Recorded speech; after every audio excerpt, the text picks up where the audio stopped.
বা কি অবস্থা বিরাজ করছে? আপনারা জানেন যে ফেসবুকের মধ্যে কিন্তু বিভিন্ন গুজব ছড়ানো হচ্ছে যে ধানমন্ডি 32-এর বর্তমান অবস্থা নিয়ে। তবে আমরা দেখতে পাচ্ছি এখানে ছাত্ররা অবস্থান করছে, তাদের সাথে আমরা কয়েকজনের সাথে কথা বলবো আসলে এখানে কি অবস্থা এই মুহূর্তে।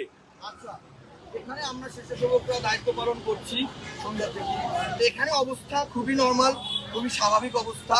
তারপরেও আমরা একটু গুরুত্ব সহকারে এই জায়গাটা সম্পর্কে মানে আমরা নিজেদের ভিতরে রাখছি যে জায়গাটাকে গুরুত্ব সহকারে বেশি, যে কারণে আমাদের স্বেচ্ছাসেবক দলের সদস্যও বাড়ানো হয়েছে এখানে, আপনি দেখতে পারবেন।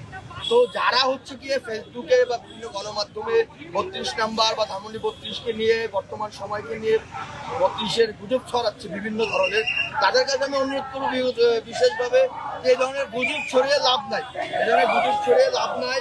আমরা শিক্ষার্থীরা এখানে অবস্থান নিচ্ছি। বিগত দিনেও আমরা শিক্ষার্থীরা সকল ষড়যন্ত্র, গুজব এগুলোকে